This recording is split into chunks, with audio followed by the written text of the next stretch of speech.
koutou katoa. E te rangatira, e ngā tangata whenua, e te whānau, e ngā manahui, ngā hau e whā tēnā koutou. Nau mai, hara mai, ki te whare pukina whakata. Ko Janine Parkinson tako ingoa, I kai whakahaere aho. Tēnā koutou katoa. A very good evening to mana whenua and our distinguished guests, including City Councillors and Council Officers, to our trustees, patrons, friends and donors, as well as to the artist whānau, friends and former students, a warm welcome to you all. My name is Janine Parkinson and I'm the director here. We are humbled and proud to be opening this exhibition, Toss Woollaston Figures from Life. That Toss Woollaston is recognised as one of New Zealand's greatest modern artists is undeniable. That he should equally be recognised as one of our greatest modern portraitists is what this exhibition attests. Woollaston's experiments with portraiture are a watershed moment in the history of art in Aotearoa. His formal treatment of a subject as an arrangement of lines, planes, volumes and tones was radical. That he managed to sustain his practice without much in the way of finances or recognition is remarkable. For these reasons, the New Zealand Portrait Gallery is proud to present an exhibition that shows Woollaston's practice through a new frame. To give audiences the opportunity to encounter portraiture that shrugs off beauty and flattery, to produce work that was and continues to be radical and remarkable. This exhibition has been in long discussion and was in long discussion before I began as the director in 2017. At that stage, Jill Trevelyan had already undertaken substantial research into the exhibition, but for various reasons the project had stalled. Like a tenacious phoenix that has risen from the ashes, far too compelling an idea to be put to rest. My thanks go to Philip Woollaston and the trustees of the Woollaston Estate for their tireless dedication to this idea. To Jill Trevelyan for her continued support, and curator Jane Davidson-Ladd for picking up the concept and bringing it fresh energy. We're so grateful to the public and private collectors who have lent their artworks for us for this exhibition. And I'm personally very grateful to my small but mighty team for their phenomenal efforts. Our utmost thanks must go to the gallery's steadfast principal partners, the Wellington City Council and the Freemasons Foundation, and to our major partners for the exhibition, Stout Trust, Perpetual Guardian, and to the Toss Woollaston Trust for enabling this important and definitive exhibition that cements Toss Woollaston as New Zealand's first modern portraitist and arguably one of our greatest. I want to give warm thanks to Chris and Kathy Parkin for their continued support, and to our sponsor Atarangi for generously providing the wine during this evening. This community of supporters is so vital for the New Zealand Portrait Gallery because, as some people here tonight might not know, the New Zealand Portrait Gallery does not receive core government funding. We're a charity and we must fundraise for absolutely everything. So we're grateful to all of you who support us in the ways that you do, as partners, donors, friends and artists. Tonight we invite those of you who are not part of our community to join us. Please tell your friends and whānau to come and see the show, or gift or get a bottle of wine from Atarangi, our supporters. Or you might browse through our shop for some Christmas presents, or sign up as a friend, or hire the gallery for your next event. You might also consider putting a donation to the gallery on your Christmas wish list this year, or including us in your will next time you're updating it. Anything and everything you can do, especially helping us to spread the word, will help us to continue to put on bold and exciting exhibitions like this. I'm now very pleased to introduce Dr. Jane Davidson-Ladd to share some further insights into the exhibition. Jane is the newly appointed Curator of Historical Art at Auckland Art Gallery Toyo Tamaki, but she's worked on this exhibition on top of her PhD and on top of starting this new role. So we're very pleased and so grateful for all of your mahi. Please help me in welcoming Jane.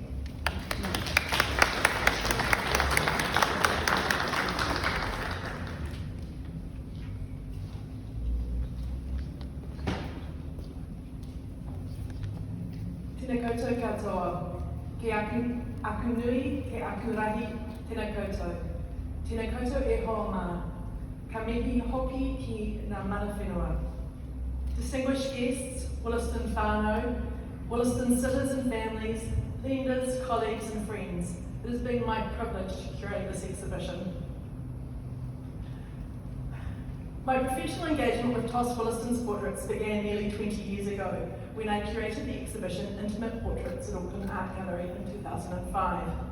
It included a number of portraits in this room, including figures from life, some of his wife Edith, Charles Brash, and one that is not included, titled Boy in a Green Jersey, that is possibly of son Philip, aged 9. I emailed him to inquire. Philip wrote a nice message back, commenting that it could well be him, that his father painted any arse he could catch, usually from candid drawings while we weren't looking. I fell for Woollaston's portraits at this time, particularly those of Edith and their family. So, when I was asked in 2019 if I'd like to take over curating the exhibition from Jill Trevelyan, my interest was certainly piqued. Due to a number of conspiring factors, it has taken us another 5 years to realise the exhibition. As Janine mentioned, in the intervening period I finished my PhD on Louis John Steele. He was a colonial New Zealand artist who immigrated from England in 1886. Portraiture was Steele's bread and butter. His portraits were highly academic and photographic in finish. Picture a man or a woman in their best clothes, possibly robes or office, or if Māori, their finest cloak. The subject is adorned with their family taonga or precious family jewellery, whether a golden locket, heitiki, or both. It's the subject's best self that Steele sought to depict. Working on this exhibition, after examining such material in my PhD, impressed upon me just what Woollaston was fighting against in his painting, and just how radical his approach was. He gave away traditional concerns with naturalistic lightness, perspective, light and shadow, and finish to create portraits that evoke their subjects through bold, spontaneous line, stylized form, and high-key colour. Nothing like this had been created in New Zealand before. Given what Woollaston was up against, it is not unsurprising that he found little encouragement, initially at least. That he kept going despite this is in itself astonishing. Providing for himself and his young family by working on orchards in Mapua and other jobs subsequently took up so much of his time. It is in part testament to his passion and drive as an artist that he kept painting, but I think also much is attributable to the steadfast support of Edith, his wife. Woollaston met Edith Alexander in Dunedin in 1932. They married in 1936 and moved to Mapua. Son Joe was born in 1937, with Paul, Anna and Philip following in subsequent years. As you can see in this exhibition, Edith was to be one of his most enduring subjects. She appears as muse, wife, companion and mother, frequently engrossed in other activities as her husband draws or paints. At the end of long days working the land, Woollaston's wife, family, friends and neighbours were the subjects immediately available to him. Without the need to flatter his sitters, he was free to create his own idiosyncratic method and approach. He seized the opportunity to experiment, creating some of the most striking, innovative and intimate portraits within New Zealand's art history. Some within Woollaston's border circle were rather perplexed by his work, but this lack of interest actually freed him to draw what he saw, to experiment without concern for what his sitters thought. He generally worked by creating sketches from life, often quickly rendered with an economy of strokes after much time spent looking. He would return to these drawings, sometimes years after the fact, to create the painting, as for example seen in the portrait of Elvira Wycherley and the resulting cello player behind you. They are all joyful portraits that frequently capture everyday moments and are sometimes quite unexpected, like the remarkable ink drawing of Joe down there doing a handstand on a chair, which I just adore every time I see. It was not until 1966, when Woollaston was in his mid-50s, that he was finally able to paint full-time. He continued to look for opportunities to further his portraiture and to seek out faces that interested him, including occasionally his own. As you can see on the wall behind me, he experimented with media and scale, which took his work in new directions.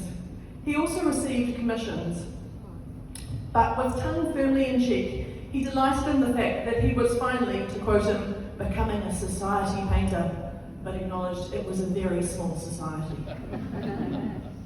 His later paintings build on the boldness and scale seen in these commissions. There is a confidence and assurance, but he sought to keep pushing the boundaries. Woollaston wrote in 1973, "Someone asked me, how did I get a likeness and yet continue to make a radical painting? I don't just set out to get a mere likeness. I look long at the sitter, searching for a formula. I take it my question is meant by a radical painting, one that takes no account of likeness, that is self-sustaining by virtue of its form and construction. That is the kind of painting I like to do, but I like likeness too." As the portraits in this exhibition demonstrate, Woollaston continued to grapple with this question till the very end of his career, still searching for the formula and continuing to push the boundaries of radical portraiture. I would like to personally acknowledge the many lenders to this exhibition, both private and public, alongside the curators, archivists, registrars and conservators across the country that have supported this project through their time in mahi. Enormous thanks are also due to the amazing team at the Portrait Gallery, but in particular Janine Parkinson and Becky Bean. You are remarkable. To Jill Trevelyan, who unfortunately can't be here tonight, I want to acknowledge her generosity in sharing her research and her ongoing support for the project. Finally, to Philip Woollaston. Without you, I'm not sure this exhibition would have been realised. You have kept it on track and provided very necessary encouragement at critical moments. Ngā mihi nui. It is now my privilege to invite Philip to speak, who I'm sure is well known to many of you. It has been a delight getting to know Philip and Chan over the course of the research for this exhibition. The insight Philip brings to his father's work and knowledge has really added to my understanding, and it is apt that a Woollaston should have the last word.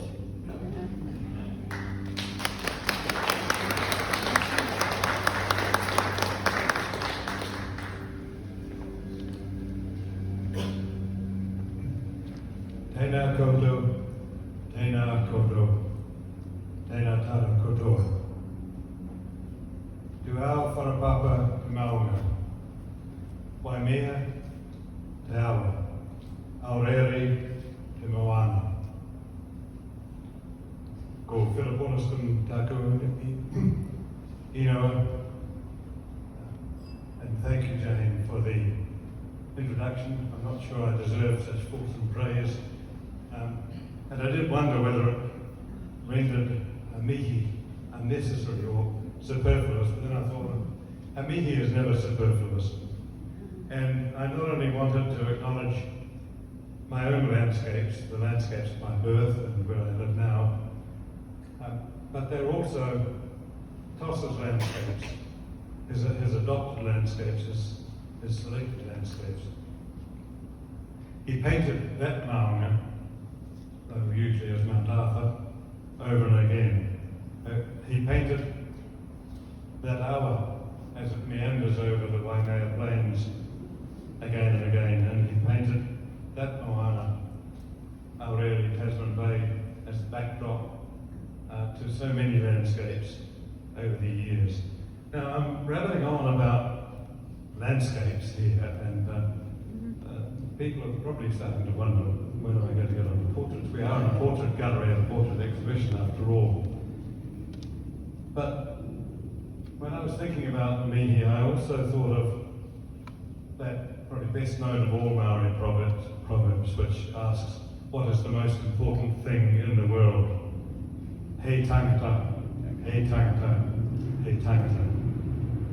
It is the people, the people, people. And that suggests a balance in philosophy between whenua and tangata, between place and people.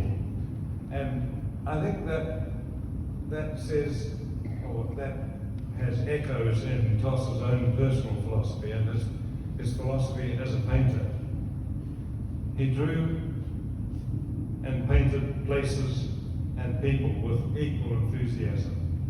In fact, as Jane references in her wonderful essay in the catalogue, which you should acquire a copy of, that he drew no distinction. He did not see the difference. He said to one correspondent, I think, painting people is no different from painting landscapes. And what he was trying to do was to put in the frame a work which had a starting point. And that starting point might have been a physical person, it might have been a landscape, it might have been a building, it might have been a modified landscape or an unmodified landscape, none of which really made much difference once he had the geometry.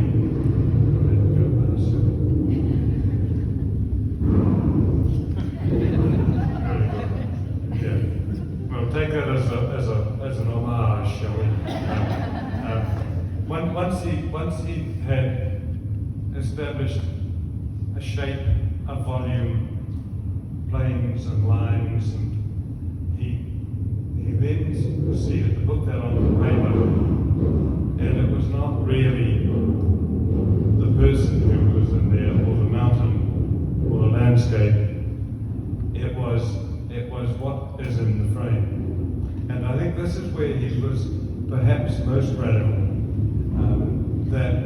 that he took an idea which he didn't originate, it came from Europe, that the painting is what happens on a more or less two-dimensional plane within the frame. And the starting point becomes less relevant as you proceed to the resolution of those problems. I was always fascinated by his painting technique, his drawing technique, and I spent quite a lot of time as a teenager, when being the youngest of four, I inevitably became like an only child. The last one always does. And as a teenager, young teenager, I'd go in school holidays on painting exhibitions around the West Coast with my mother and my father, which always involved a picnic, involved fossicking, finding interesting things around the old gold workings and so on, and watching Dad painting and or drawing. He didn't paint, he drew or did watercolors. No oils on plein air. And he would look and look and look, but he didn't only look at what he was about to paint. He looked at the landscape, in this case, or if he was at home, looked at the person, and then he looked at the paper, which was blank, with nothing on it. But he would stare at that with the same intensity as he looked at the subject matter, and backwards and forwards and backwards and forwards, with increasing rapidity, it seems to me. And then he would grab a brush or a pencil or his pen and frantically scribble. And 1 hour turned into about a minute of actual work on paper, but it was all work. And I think he summed it up with unusual lack of grammar, but it scans, and scansion was important. Look long, draw quick, was his motto. And so that intense sort of staring gaze, and then a blunt, almost a stabbing with the pencil, the pen, the brush. It was wonderful. It's wonderful now to see sort of 60 years progression of that, from the quite timid, very early works, early 30s, Bernard Wells, for example, almost conventional, and the increasing confidence with which he not only broke the rules of traditional portraiture, niceness, photographic lightness, and so on, but also increased in confidence with his use of brush and pen and pencil. So I had a self-indulgent day or two here, renewing my acquaintance with a lot of old friends, meeting some that I didn't know existed. Elvira Witchley, who we were delighted to learn as Tessa Duda's mother recently, and Jane discovered that in her research, and Tessa is here today. Lovely that you could make it. The little drawing of Vera Witchley belongs to Chad and me and lives on our dining room wall. I never knew there was an oil painting on it. And to see the two together is just so wonderful. So this is what these exhibitions can do. So I've met many old friends on these walls. I've had some surprises, such as Elvira Witchley, and I've formed some connections that I didn't have before. So I want to thank the New Zealand Portrait Gallery particularly, and Jane especially, for having persevered. You and your staff are wonderful, for having persevered with the exhibition, made it happen. I want to thank particularly Jane for her very sensitive curating, a wonderful selection, and the very informative labels. It's just a great exhibition. It's a fantastic experience for me to be here. You can see I'm getting quite emotional about it, so I better stop. But thank you all so much for making it happen. It's wonderful. Well done.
Concludes the formalities for this evening. Thank you all so much for coming in. Jane and Philip will be talking tomorrow at 10 a.m, so please come along to hear more insights into the exhibition. And other events are planned throughout the course of the exhibition period, so make sure that you're signed up to our newsletter at the front door. I hope to see you all tomorrow and many times throughout the course of the exhibition. Please bring friends and whānau over the summer. The exhibition's on until February. And on your way out, as Philip mentioned, don't forget to grab a copy of the catalogue. Have a wonderful evening. Ngā mihi nui ki a koutou.